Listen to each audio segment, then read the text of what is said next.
must include money for the border wall that he promised. The House narrowly voted to give him that money just yesterday, but so far the Senate hasn't budged. Many senators are out of town, so it looks like that may not change. The official Democratic line tonight is that if you want to protect America's borders with a wall, you hate Jesus. A time in which we celebrate the birth of Jesus Christ, a Jesus Christ who had to flee for his life with Mary and Joseph. Thank God there wasn't a wall that stopped him from seeking refuge in Egypt. Thank God that wall wasn't there. Kristen Fisher is a Fox News Washington correspondent. She is on this story. She joins us tonight for an update. Kristen? Hey, Tucker. Well, with just 4 hours to go, there is still no deal, and the House has already voted to adjourn until noon tomorrow. So it is now almost certain that the government will indeed partially shut down at midnight. Now, with that said, behind the scenes, negotiations are still ongoing. Vice President Mike Pence is still on Capitol Hill, where he's been for several hours now trying to work out a deal with Democrats. He cast the tie-breaking vote to keep a bill alive that would provide billions in funding for the wall. But the Senate did not take up the bill because they said that there was almost no chance that it would pass. Instead, the Senate has decided to not vote until an agreement has been reached between the president and the leaders of the House and Senate. What this does, I think, is push this ahead to a negotiation that yields a result and does the best we can to keep from shutting down government, or if it does shut down, shutting down very briefly. So the question now is, who will blink? President Trump, who's promised this wall to his base, or Democrats who are just days away from gaining control of the House? His wall does not have 60 votes here in the Senate, let alone 50 votes. That much is now clear. Democrats have offered 3 proposals to keep the government open, including a proposal offered by Leader McConnell that passed the Senate unanimously only a few days ago. We are willing to continue discussions on those proposals. Until then, Senator Corker says everyone should just go home and have a scotch while we wait for a deal. In fact, Tucker, there is a bar just down the street offering specialty shutdown cocktails for all federal employees. Names like the Border Wall Banger, and Mexico will pay for this. Tucker. I know the bar. Kristen Fisher, thanks very much. Well, it was just a few months ago, right before the midterm elections, when they still felt accountable to voters and knew people were paying attention, that several endangered Democrats fighting for their seats said they were ready to fund a border wall. Joe Manchin of West Virginia said this. Hey, I wanted Mexico to pay for the wall, but they're not. So we need to do it ourselves. Senator, we do need a wall. We're going to do what it takes to secure our country. Indiana Democrat Joe Donnelly said pretty much the same thing.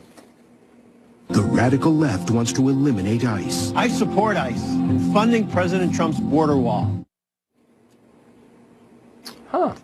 So now it actually matters. Their votes could be critical. Where are they tonight, Manchin and Donnelly, where they're nowhere to be found? They never really supported a wall. They were lying. They were just saying what they thought it took to win, and they did win. This game has been going on for many years. Many members of Congress, particularly on the Democratic side, say they want a secure border. But when it comes down to voting, they never do a single thing to achieve it. White House advisor Stephen Miller pointed that out pretty clearly yesterday on CNN. Watch.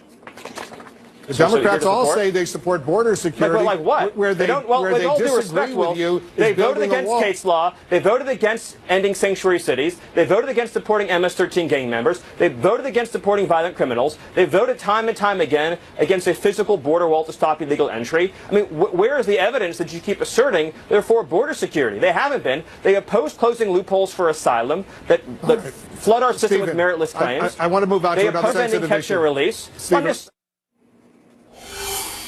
I want to move on to another issue, of course. Chris Hahn is a radio host. He's a former aide to Senator Chuck Schumer, frequent guest on this show. He joins us tonight. Chris, what about, I mean, this wasn't 30 years ago. This was like 2 months ago that Joe Manchin and Joe Donnelly were both saying explicitly in ads, I'm for funding Trump's border wall. Where are they tonight? Well, I mean, that would be one vote of the 8 or so Democrats that they would need. I don't think Joe Donnelly would do anything for President Trump after the way he treated him in Indiana during this election. So I would kiss that vote goodbye. No, I'm not talking about. It's not in 2 weeks anyway. Okay, but it's not about Trump. I mean, he said he was for the wall along the border. So if you thought that was important for America, why wouldn't you support it tonight when it matters? Well, maybe he came to his senses and said, we don't need this old technology to secure our border. We can secure our border through modern technology. Heck, put a Ring video doorbell there. It would do better than a wall. A wall didn't work for China. They got overrun when they had a wall. It's not going to work for us. People will dig under it. They will go around it. They will overstay their visas. That's how most people work in Israel? come here undocumented. Does the wall work in Israel? In places there are look, there are places where a wall is appropriate, I thought they didn't and there are places where it's not. Oh, okay. It turns out walls trying to get into the United States. I'm a man of moderate intellectual means here. Literally 30 seconds ago, you told me walls don't work. It's medieval. People dig under them. And I said, what about Israel, which obviously nobody wants to criticize? And you said, well, actually, it kind of does work. So the question is, does a wall work or does it not work? Look, I'm not for no wall nowhere. I'm not for a wall from sea to shining sea. And by the way, if we were going to build a wall, Mexico should be paying for it. Why is he negotiating with Congress? Why doesn't he take Air Force One to Mexico City and negotiate with Mexico like he promised the American people in 2016? I don't understand why he's going to shut the government down on Christmas. This is a real war on Christmas. Well, can I ask you a question? I don't understand why he's going to do that. Well, I think, look, I'm not inside his head, and I don't know. And by the way, if you're saying, why didn't he do this a year ago, I'm on your side completely. I agree with that. Why wait till the last minute? Yeah. I would not defend that. But if the question is of motive, why wouldn't you do whatever it took to secure your country's border when you have over 20 million people living fraudulently using fake federal ID in your country? That's a disaster. So why wouldn't you respond in a meaningful way? I actually don't understand why you would be against this. Well, what is the reason? I don't understand why the president got $1.3 billion for additional border security in the last budget deal and has yet to spend it, Tucker. So if he's so for border security, why not spend the first $1.3 billion he got and he hasn't done it yet? Okay. How about, because he's not good at his job, and neither is Secretary Nielsen. There are a lot of things. Look, I'm not here to defend the decisions or lack of action on the part of the Trump administration. I'm interested in the country and why its border really is a crisis. It's not a made-up Fox News thing. It's a real thing, and everybody knows it. And yet one party, and some leaders on the Republican side, too, to be fair, are very against securing the border. And I just want to know why. It's not because the wall doesn't work. It does work, as you know. It's not because it's too expensive. No, it's not. What's the real reason? That's not true. Everybody in the mainstream of both parties is for securing the border. They have different ways of doing it. The president wants to build a wall from sea to shining sea that he promised us Mexico would pay for it. I don't think we need it, but I'll take a free wall and a free public works project from Mexico, which he has not got. Fake. I mean, what you're really saying is, you're right. It was a fake promise by the president. They just don't actually want to protect the country. And so, last final question. We're almost out of time. I assume you're for keeping American troops in Syria, okay, which most Americans couldn't find on a map. But you're not for putting American troops on the border. I just want to be totally clear. Is that right? No, I am absolutely not for putting American troops at the border. I think that we should be consulting with our allies on what to do in Syria. Look, I'm not for a blanket war all the time. Got it. But I do think we should be consulting with our allies. Yeah. But American I would like to see the president spend the $1.3 billion we already gave him before he asked for more. All right. Okay. Well, maybe spend it on Syria. I think the Syrians need help. Chris, thanks very much. Merry Christmas. Merry Christmas. Brian Dean Wright is a Democrat. He's a former CIA officer, and he joins us tonight. So I wonder, Brian, why it's so hard to come to a consensus, a real consensus, that something needs to be done, and no more fake solutions. The wall, the length of the Mexican border, I don't know. But I know that nothing we've tried has been serious. It's a joke. It's a joke that both parties are in on. Why can't we just decide we're going to take this seriously? Because I think fundamentally each side has reasons not to take it seriously, right? So look, we have 1,000, right? We have 1,000 to 3,000 people who cross the southern border every single day. Now that should be a starting point to say what we're doing now isn't working. Now the Democrats are proposing $1.3 billion, just like they did last year and the years prior. What that tells me is my party is saying, look, let's just keep doing business as usual, even though business as usual is getting us 3,000 people across the border every day. Now, that's just crazy. Now, everybody watching this program and most reasonable people will say, why are we doubling down on stupid? I mean, why are we doubling down on broken? That doesn't make any sense. Yeah. So do you find it interesting that there really is a bipartisan consensus in Washington that we're not allowed morally to do anything about people streaming across our border? Like that somehow it's wrong, it's against what Jesus would do to protect our own country. Where does that impulse come from? Well, I think it's something that I have in my heart, which is that I can love Jesus and love the law and love the border. And I don't think that those two things are a disconnect. They sure shouldn't be, right? So why are people using those kinds of talking points? Look, it's about inflaming passions so that we don't focus on facts, right? Because if we talk about America is Nazi Germany and we talk about that Trump is Hitler, then we don't really focus on the fundamentals, which is we've got a lot of people coming across the border, most of whom do not speak English, most of whom do not have a high school education, who will be a net drain on the economy. That is a tough series of facts for anybody to have to deal with and to acknowledge and to be honest about. That's especially true for the Democratic Party, which, let's be very, very clear here, in the past 5 years, we've gone from being pretty normal about those border solutions to being absolutely crazy, where we have people in our party who openly advocate for open borders. So at the end of the day, it is hard for me to look in the mirror and embrace my Democratic Party, knowing full well that most, or at least the progressive base, we don't want solutions. We just want continued chaos. I feel the same way. Brian Dean Wright, thanks a lot for coming on tonight. Good to talk to you. Sir. You bet. Well, our ruling class has made it crystal clear in the last 24 hours that only one approach to foreign policy is acceptable: permanent, unending war. And if you're against it, you work for Putin. That's next as our Inside the Issues special continues. Plus, we'll obviously monitor the issue of the wall and a possible government shutdown. That's just hours from now, and we are on that story. We'll be right back. This is a Fox News alert. Fox has learned the shutdown will happen. The partial shutdown of government will happen tonight at midnight. Fox's Peter Ducey is on this and has more for us now.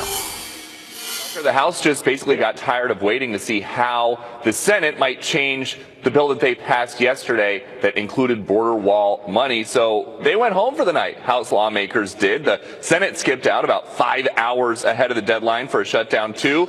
They've all been told to expect a 24-hour heads up before voting can possibly start. The House Majority Leader Kevin McCarthy says he's not going to put anything forward that doesn't have the president's support. The House Freedom Caucus chairman, Mark Meadows, said a rumored number of $1.6 billion for a border wall would be inadequate. They still want the full $5 billion, and House leadership doesn't really seem too eager to consider changes made by the skeptical senators either. The Majority Whip, Congressman Steve Scalise, told me members are feeling good right now because the border wall bill didn't just squeak through, it easily passed the House. The vice president is still here, though. He's been here almost all day. He brought Jared Kushner and the incoming White House Chief of Staff, Mick Mulvaney. They've been working on lawmakers on the House side and on the Senate side. But when I told a Republican senator that the three of them were here, Pence, Kushner, and Mulvaney, the senator looked at me kind of puzzled and said, no, it's Donald and Chuck. That's the way out of this, the way they see it. Tucker? Huh. Peter Ducey on Capitol Hill tonight. Thank you, Peter.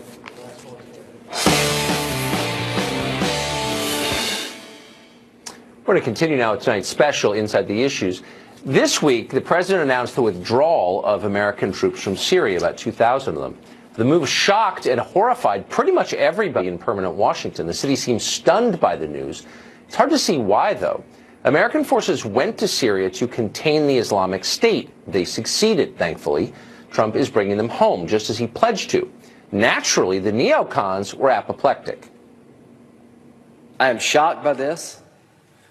I think this is a decision that is against sound military advice. What you have done, in my view, is set us back. We're not the policemen of the world. I understand that. But we are the glue that holds this world together. So this decision is a disaster on multiple fronts, and I hope it can be changed. So unless Americans continue to finance and die in pointless Middle Eastern conflicts, the world will collapse. That's the core tenet of neoconservative theology. No surprise there. At least they're consistent. What's amazing is how Democrats responded. The Peace Party has become the party of permanent war. Pulling American forces out of a distant country after they've completed their mission, that's criminal negligence, they're telling us. Well, there's so many foolish things this man has done, but this ranks pretty high. A decision that is dangerous, and a decision that is a Christmas present to Vladimir Putin. Giving a huge Christmas present to Putin and to Iran. I couldn't disagree more with this decision. It's a terrible decision. I think this will be considered one of the worst foreign policy blunders of this century.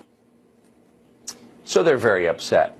But nobody bothered to explain why it's so awful that we won't have thousands of Americans stationed in the worst country in the world. They didn't need to explain, really, because everyone in Washington is on the same page on this question. They all agree that conflict is better than peace, always and everywhere, but especially in places where it can't possibly help the United States. Troops in Syria, good. Troops on the U.S. border, bad. The lie they tell themselves is that we're in control of the world, that it's even possible to control the world. A few troops here, a bombing campaign there, and we can decide the course of global events. But of course we can't. The outcome of any conflict can never be known. Unintended consequences are the rule. But our rulers can't admit that because they'd have to admit they're not God. If you're wondering why our ruling class pushes for war as fanatically as it does for abortion, that's why. Killing gives them the illusion of control and makes them feel powerful. Here, for example, was the reaction 2 years ago when the administration lobbed cruise missiles into Syria for no comprehensible reason. The media loved it. Look at how pretty the bombs are. We see these beautiful pictures at night from the decks of these two U.S. Navy vessels in the eastern Mediterranean.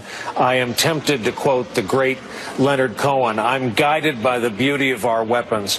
And they are beautiful pictures of fearsome armaments making what is for them a brief flight over to this airfield. What did they hit? Oh, it's beautiful, those high explosives wrapped in steel. There's just something about a 1,000-pound armor-piercing warhead that's balm for the soul, like a sunrise or first love. You don't need to be Sigmund Freud to catch the creepy, erotic undertones here. It's war porn. Little boys love it, so do news anchors and TV strategists. But what about the rest of us? Do we get a say in any of this? Is there a large group of Americans clamoring for more fruitless wars in the Middle East? Probably not. On the other hand, they don't care what you think. You assume this was democracy? You thought we had civilian control of the military? What are you, a Russian agent? Unelected generals and think tank staffers make those decisions, and any president who stands in their way must be removed. We're not overstating this. They're actually saying that out loud in Washington today. Rescuing Americans from somebody else's civil war is now grounds for impeachment, if not a military coup. In fact, it's treason.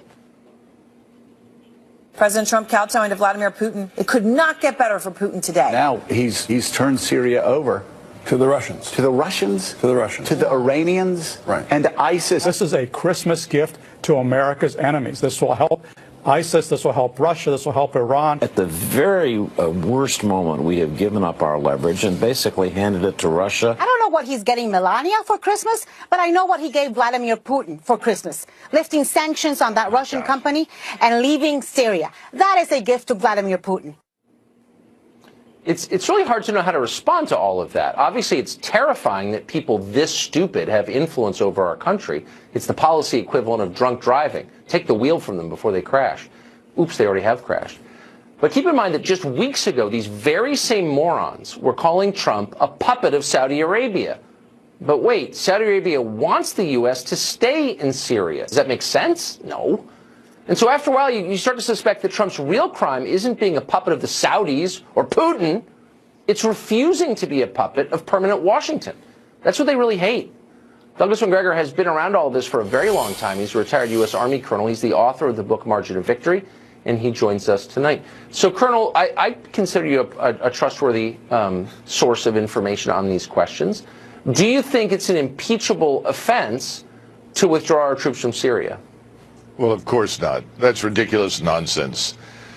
Look, you've just done a great job of explaining why President Trump's decision was really a brilliant decision. First of all, President Trump, for the first time, made a decision to withdraw forces without consulting his inner circle. By the way, this is the same inner circle that has sabotaged every policy action that President Trump has tried to initiate, has obstructed the American First agenda from day one. So thank goodness he's not talking to them. Secondly, he's struck a blow for the American people against the warfare state. What you just showed on television is what we like to refer to as the Washington Uniparty. These are the people on your famous ship that's sinking right now. These are the individuals, lobbyists, legislators, retired senior officers, media. These are the individuals that want to cultivate conflict and keep forces mired everywhere, but as you say, leave our southern border, our borders, our territorial waters effectively open. So Donald Trump has done a great service because he's brought all of this out into the open. And he needs to remember something. When Richard Nixon did something similar and ended the Vietnam War and pulled our troops out under the best circumstances that he could get, he was not only elected, when he went to his inauguration, he had a 68% approval rating. That's where Donald Trump is headed with the American people. Forget the people in Washington and the people that you just showed on the television. Two quick questions. I noticed in all the coverage in the last 2 days, no one has made an explicit case for what the point of staying in Syria would be. I mean, they make these sort of broad claims, we can't help Putin or the Iranians, but no one ever gets up and says, okay, we're going to be there for 6 years, we're going to achieve these three things. Is there a case for it? No, absolutely not. In fact, the good news is that the Russians, the Iranians, the Syrian government will do a very fine job of absolutely annihilating what remains of ISIS. The other point is that we were in a position in northern Syria where we were extremely vulnerable. Remember, we always had light troops there.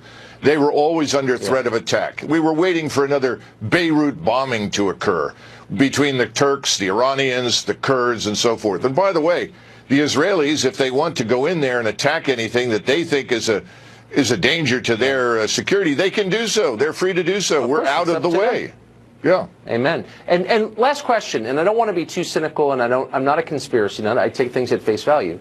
But would it shock you if in the next couple of weeks or months Assad used chemical weapons against his people once more, and lo and behold, we can't leave Syria? Would that surprise you? Well, look, let's hope that President Trump has learned from previous experience, and we don't have to go down that road again. The good news is that he's got some momentum now. He can make profound change. He can get rid of all of these people in the White House and the Department of Defense who are against him and against his policies. He needs to seize this opportunity and do precisely that. Very smart. Colonel McGregor, thank you very much for coming on tonight. It's great to see you. Great to see you. Thanks. Merry Christmas. Merry Christmas. America is, by some measure, the richest country in the world, but for a lot of people, life seems to be getting measurably worse by lots of different metrics. It's ignored. We don't want to ignore it. We want to ask why it's happening. And we have a really interesting segment on that after the break. Plus, we'll keep you updated, of course, on the battle over the border wall in Congress and the government shutdown apparently on the way. We'll be right back. Countries on the planet, but for ordinary people, life appears to be getting worse in a lot of ways. In 2017, life expectancy in the United States dropped for the third year in a row, and that was driven by a record number of drug ODs and, of course, a surge in suicide, now one of the leading causes of death. It's despair that is killing Americans, but what's driving that? Johan Hari is one of the smartest people we've talked to on the show. He's the author of the books Chasing the Scream and Lost Connections. We recently talked to him about what is making Americans so sad, and here's what he said. So the two things that we know about addiction are it's increasing in frequency in the United States, and we don't really have any idea how to cure it. You have an unusual and maybe true understanding of what causes addiction. Tell us how we're wrong in our assumptions about it. Yeah, this was a very personal question for me. One of my earliest memories is of trying to wake up one of my relatives and not being able to, and I didn't understand why then because I was so small, but as I got older I realised we had drug addiction in my family. And when it got to the point where I began to research this 8 years ago for my book Chasing the Scream, I was really in a terrible state. I couldn't understand how to help the people I most loved. And so I ended up going on this big journey all over the world. I wanted to go to the places that had the toughest policies towards addiction, places that had the most compassionate policies towards addiction. And I learned many things, but I think the most important thing I learned is that actually I profoundly misunderstood what addiction actually is. And I think actually we're misunderstanding it now in the United States in ways that's disastrous. If you had asked me at the start, what causes, let's say, heroin addiction, because that's something that was close to me, I would have looked at you like you were an idiot, and I would have said, well, the clue's in the name, Tucker. Obviously, heroin causes heroin addiction. Exactly. We've been told a story for 100 years that's become part of our common sense, and it's not untrue, but it misses a big part of the picture. So we think addiction is caused by chemical hooks in the drug. We think if I kidnapped the next 20 people to walk past the studio you're in at the moment, and I injected them all with heroin every day for a month, at the end of that month, they'd all be addicted to heroin because there are chemical hooks in these drugs that their bodies would start to desperately physically need. Now, that's not untrue, but it's actually a surprisingly small part of the story. And we know that because of a series of experiments that were done. So this story we know that drugs are caused by the chemical hooks. Drug addiction is caused by the chemical hooks. It comes from a series of experiments that were done earlier in the 20th century. They're really simple experiments. Your viewers could try them at home if they feel a little bit sadistic today. You take a rat, you put it in a cage, and you give it 2 water bottles. One is just water, and the other is water laced with either heroin or cocaine. If you do that, the rat will almost always prefer the drugged water and almost always kill itself quite quickly, right? So there's our story, makes perfect sense. Of course, the rat hitting the cocaine bar, a very famous experiment. Exactly. But in the 1970s, an amazing professor I got to know well, who's based in Vancouver, called Bruce Alexander, looked at these experiments and said, hang on a minute, we put the rat alone in an empty cage where it's got nothing that makes life meaningful for rats. All it's got is the drugs. What would happen if we did this differently? So he built a cage that he called Rat Park, which is basically like heaven for rats. They've got loads of friends, they can have loads of sex, they've got loads of cheese, they've got loads of coloured balls, they've got everything that makes life meaningful for rats. And they've got both the water bottles, the normal water and the drug water, and of course they try both. This is the fascinating thing. In Rat Park, when their deeper needs are met, they don't like the drugs. They hardly ever use them. None of them ever use it compulsively. None of them overdose. So you go from 100% compulsive use and overdose when they don't have the things that make life meaningful to none when they do. What this tells us, and there's loads of human examples I'm sure we'll get to, the opposite of addiction is not sobriety. The opposite of addiction is connection. The opposite of addiction is having your deeper needs as a human being met. And it helps us to understand why we're seeing such a rising and catastrophic addiction crisis in the United States at the moment. We've built a society that is not meeting people's deepest needs as human beings. Amazing. A country that really loved its people would be having this conversation, I think, a lot. And that's why I'm grateful to you, Johan, for thinking deeply about something that most people just don't think about at all. And I think you're so right that what we have to look at is we've just got to be honest about this. If the war on drugs was going to work, when it comes to reducing addiction, it would have worked by now. The United States has spent $1 trillion on this. We've done it for 100 years. We've killed hundreds of thousands of people. And at the end of all that, we can't even keep drugs out of our prisons where we pay someone to walk around the perimeter the whole time. We have to stop copying the places that have failed and start copying the places that succeeded. And everywhere that has succeeded, whether it's Switzerland, which has reduced its heroin overdose deaths to virtually nothing, we're having a terrible crisis, I explain in Chasing the Scream how, all the models have been based, all the places that have succeeded have had strategies based on love and compassion. And I know how hard that is, because I think one of the reasons why the debate about addiction and the war on drugs is so charged is because it runs through the hearts of all of us. When I look at the people I love who have addiction problems, you know, there's a big part of me that's really angry and that thinks somebody should just stop you. But then there's another part of me that thinks, okay, we've tried that way. And there are models based on love and compassion, which are hard to follow, right? It's hard to keep loving someone who's in a state of terrible addiction. And I find it really challenging, even after everything I've learned and everything that I'm talking about. But that is the only method that works. If the opposite of addiction is connection, the solution is deep reconnection. And I've been to the places that have done that, and many people in the United States who are trying that, who I write about in Chasing the Scream. Yes. We can do this, we must do this. If we carry on doing what we're doing now, we will carry on with the horrific outcomes that we're getting. Amen. You've won me over. Johan Hari, thank you very much for this. No, I mean it. Thank you. Thank you, Tucker. I really appreciate it. A lot of stuff is happening in this country. Too rarely do we ask, why is it happening? Hence this special Inside the Issues. It continues in just a minute with a look at one of America's most embattled rights, the right to keep and bear arms. After the break. Rights, the right to bear arms. America is an unusual country in a number of ways, but one way that this country stands out is our much stronger firearms culture. America has more firearms than people, probably more civilian-owned guns per capita than any other country in the world. And unlike almost any other country, gun ownership is constitutionally protected here.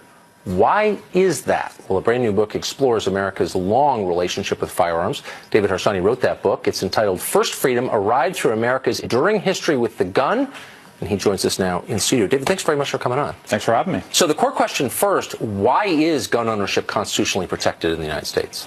Well, for two reasons. There's ideological reasons. It's a natural right to be able to protect yourself, your family, your property, and it is the most important right because without it, obviously, none of the others exist. Why is it obvious? What does that mean? Well, it's obvious because if the people who fought at Concord and Lexington, they weren't fighting over income inequality. They were fighting because people were coming to take their weapons, and thus they could have taken their property or their other rights if they had those weapons.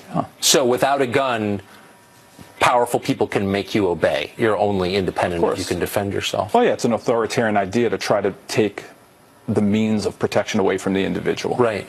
But we're told that it's actually a way to protect the rest of us from one another, taking our guns away. Do you think there's another motive at work?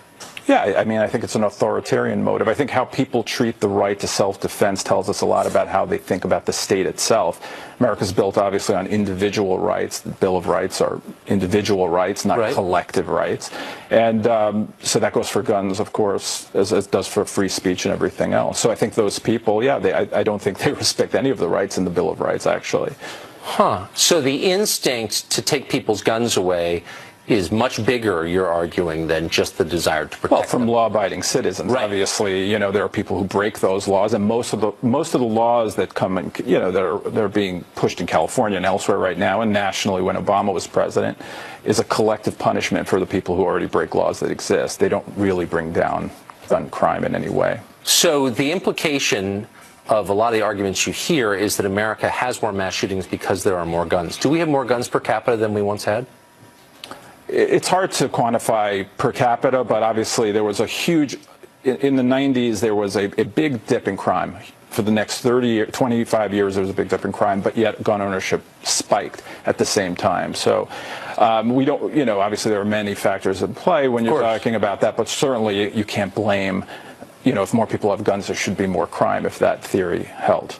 So it's not true that the more guns a community holds, the more violent crime. I mean, there's no, you know, you look at Chicago or Washington, D.C. and compare it to a town in Texas where everyone has a gun. I mean, it's pretty clear that that's not the case. So what would the case, I mean, I think your book is pro-Second Amendment. What would the case be that you would make to someone who does not own a gun but is sort of on the fence on that question?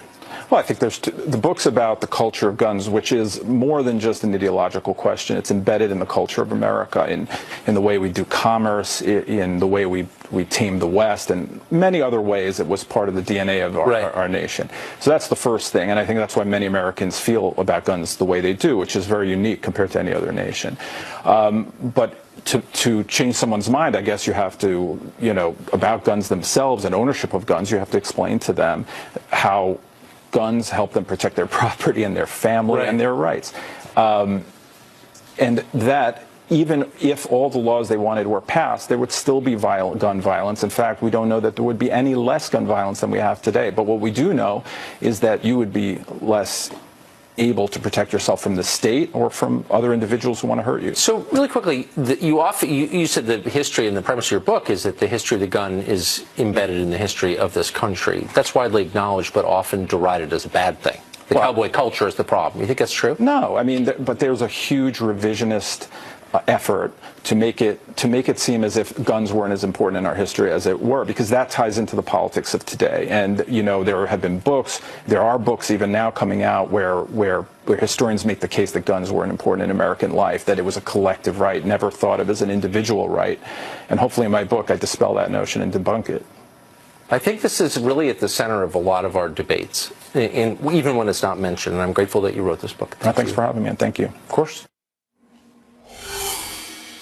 Another recurring debate in American life is over abortion. A lot of people would like that debate to end, but it never does. Over 40 years now. We're just going to talk to another guest about that.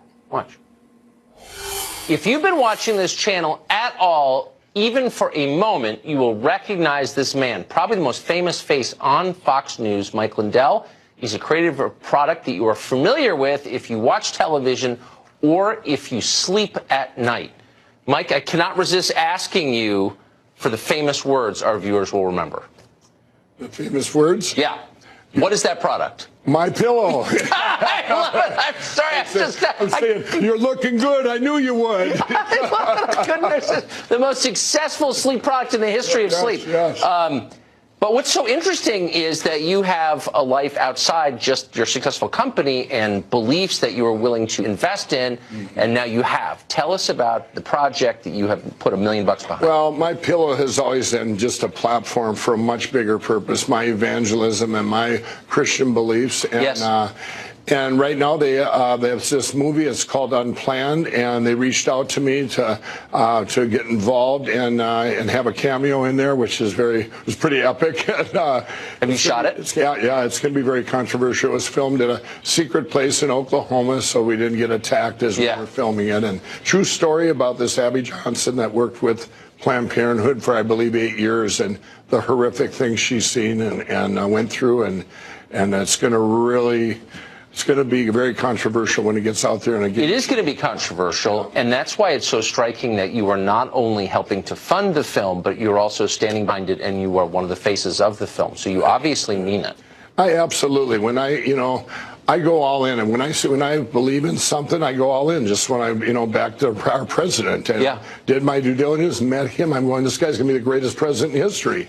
And same way here with my pro-life, my Christian beliefs, these guys called me up and they said, yes, I'll get involved with it. And they go, and people are saying, well, aren't you afraid of losing some of your business? Yeah. No, this is me. I'm not afraid of that. God's going to reward me for giving Jackie and having Jesus' back and what is right. And this is who I am.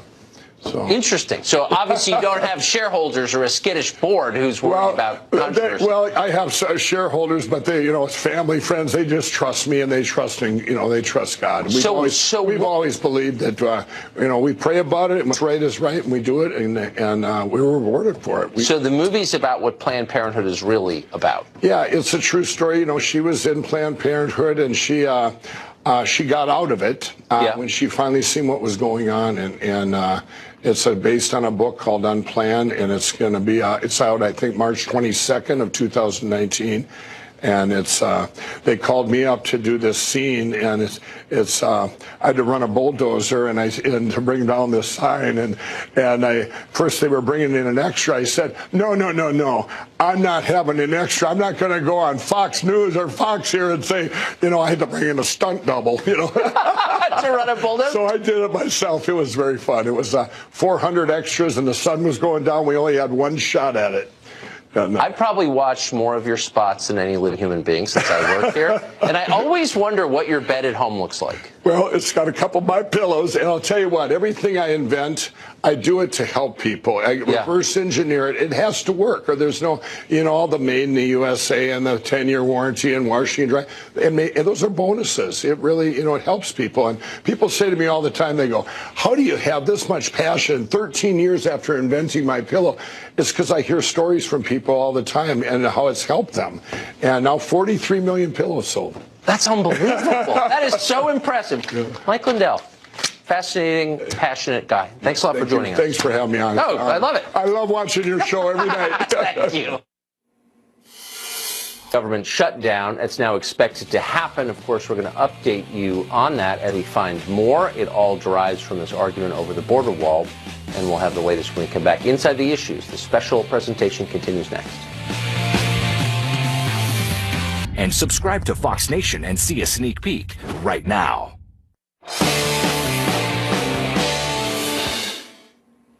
Welcome back to our Inside the Issues special. We're going back to the question that is unfolding tonight of the border wall and the shutdown that is accompanying the debate over that wall.